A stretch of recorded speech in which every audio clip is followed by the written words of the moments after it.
തെക്കൻ ബാത്തനയിലെ റുഷ്താക്കിലുള്ള വാദി അൽ ഹൊക്കൈനിൽ കഴിഞ്ഞ ദിവസം രണ്ടുപേർ മുങ്ങി മരണപ്പെട്ട ഒരു വിവരം നിങ്ങൾ അറിഞ്ഞിട്ടുണ്ടാവും.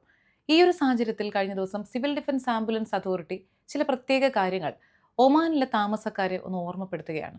പലപ്പോഴും ഈ ലോങ് വീക്കെൻഡ് ഒക്കെ വരുന്ന സമയത്ത് നമ്മൾ മലയാളികൾ ഉൾപ്പെടെ ചെയ്യുന്ന ഒരു കാര്യമാണ് ഒമാൻ്റെ ഔട്ടർ ഏരിയകളിലേക്ക് ഒരു റോഡ് ട്രിപ്പ് പോവുക.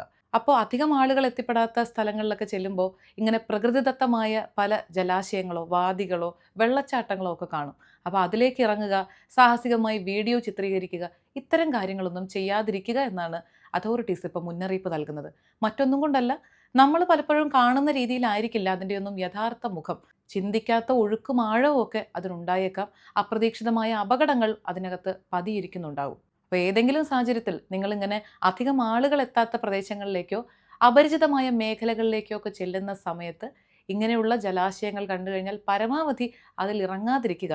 കാരണം ഇവിടെയുള്ള എല്ലാ നാച്ചുറൽ റിസോഴ്സസും അല്ലെങ്കിൽ പ്രകൃതിദത്തമായ എല്ലാ ജലാശയങ്ങളും പൊതുജനങ്ങൾക്ക് യഥേഷ്ടം ഉപയോഗിക്കാവുന്ന തരത്തിലുള്ളതല്ല എന്നാണ് സിവിൽ ഡിഫൻസും ഇപ്പോൾ ഊന്നി പറയുന്ന ഒരു കാര്യം. ഇപ്പോൾ ഇവിടെ മുങ്ങി മരിച്ച രണ്ടുപേർ ഒമാൻ പൗരന്മാരാണ്. ഇങ്ങനെ ഒരു അപകടം സംഭവിച്ചു എന്നുള്ള വിവരം അറിഞ്ഞ ഉടനെ തന്നെ ആ സംഭവ സ്ഥലത്ത് അവരവിടെ എത്തിയെങ്കിലും ഇവരെ ജീവനോടെ രക്ഷിക്കാനായില്ല. ചേതനയറ്റ ശരീരമാണ് ഇവർക്ക് ലഭിക്കുന്നത് തന്നെ. അപ്പോൾ അവധി ദിവസങ്ങൾ ആഘോഷമാക്കാനുള്ള യാത്രകൾ സന്തോഷത്തിൽ തന്നെ കലാശിക്കാൻ പ്രത്യേകം ഇത്തരം കാര്യങ്ങൾ കൂടി ഒന്ന് ശ്രദ്ധിക്കുക. അനധികൃതമായി രാജ്യത്തേക്ക് കടക്കാൻ ശ്രമിച്ച 29 പേരെ പിടികൂടിയതായി റോയൽ ഒമാൻ പോലീസ് സ്ഥിരീകരിച്ചിരിക്കുന്നു. വടക്കൻ ബാത്തിനയിലാണ്, അവിടുത്തെ തീരപ്രദേശത്ത് ഇറാനിൽ നിന്ന് വന്ന ഒരു ബോട്ടിൽ നടത്തിയ പരിശോധനയിലാണ് ഈ 29 പേരെ പിടികൂടിയത്. അതിൽ 27 പേരും പാകിസ്ഥാൻ പൗരന്മാരാണ്.